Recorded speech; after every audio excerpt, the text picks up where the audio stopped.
The scene opens with news anchor Jonathan sitting at a desk in a brightly lit news studio. A large screen behind him displays a graphic with the words, "Middle East in Crisis." Good evening. I'm Jonathan Pierce, and this is your nightly world report. We begin tonight with breaking news from the Middle East, where a long simmering shadow war has erupted into open conflict. Tensions have reached a boiling point as Iran has launched an unprecedented and direct military assault against Israel, marking a dangerous new phase in the region's volatile history. The international community is watching with bated breath as the situation rapidly develops, threatening to spiral into a much wider war with devastating consequences. Officials from Washington to Brussels are urging restraint, but the sounds of war are already echoing across the deserts of the Middle East. The screen behind the anchor transitions to dramatic, grainy night vision footage, the unmistakable sight of multiple missiles streaking across the dark sky, their fiery tails illuminating the clouds below. The camera shakes slightly, capturing the raw intensity of the moment.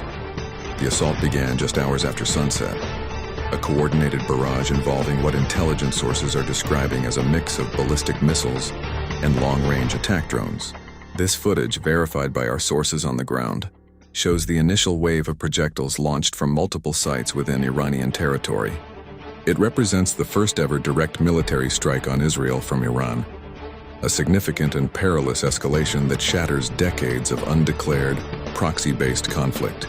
The sheer scale of the attack, involving over 300 individual munitions, was designed to overwhelm Israel's sophisticated multi-layered air defense systems, including the famed Iron Dome and the advanced Arrow 3. The scene cuts to shaky handheld video showing massive, fiery explosions lighting up the night horizon in a desolate, non-civilian area. The roar of the blasts is audible, followed by the distant sound of sirens. While the majority of the incoming threats were successfully intercepted, some projectiles managed to penetrate the defensive shield. Explosions were reported at several key military installations, including the Nevatim Air Base in the southern Negev Desert.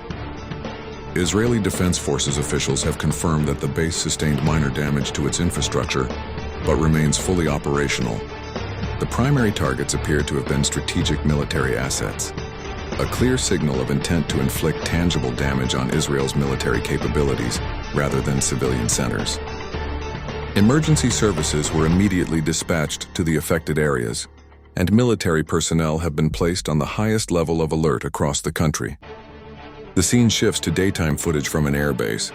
Israeli F-35s and American F-15s are seen taxiing on the runway before taking off with a deafening roar, their afterburners glowing brightly against the morning sun. The response from Israel and its allies was swift and decisive. In the hours following the attack, both Israeli and United States Air Force fighter jets were scrambled from air bases across the region. This powerful show of force underscores the ironclad commitment of the U.S. to Israel's security.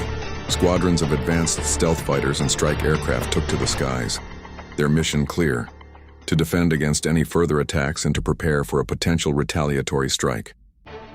The coordination between the Allied forces has been seamless, a testament to years of joint military drills and intelligence sharing, now being put to the ultimate test in a live-fire scenario. The footage now shows high-altitude black and white gun camera video. Crosshairs lock onto buildings identified as military facilities before they are engulfed in precise, powerful explosions. According to military communiques, retaliatory airstrikes have already begun, targeting specific military facilities linked to Iran's Revolutionary Guard Corps and their proxy forces in neighboring countries. The strikes are being described as precise and limited, aimed at degrading the command and control structures and launch capabilities used in the initial assault. The objective, as stated by military planners, is to re-establish deterrence and send an unequivocal message that such direct aggression will not be tolerated.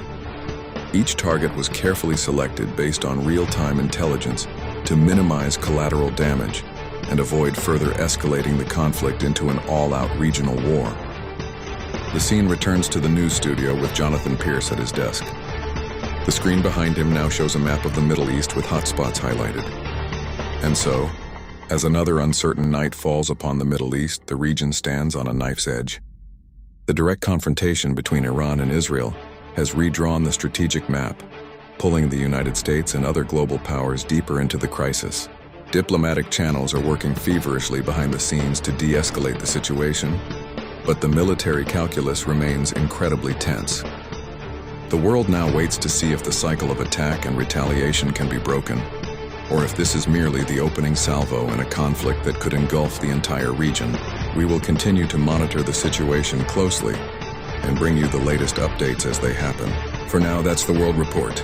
I'm Jonathan Pierce. Good night.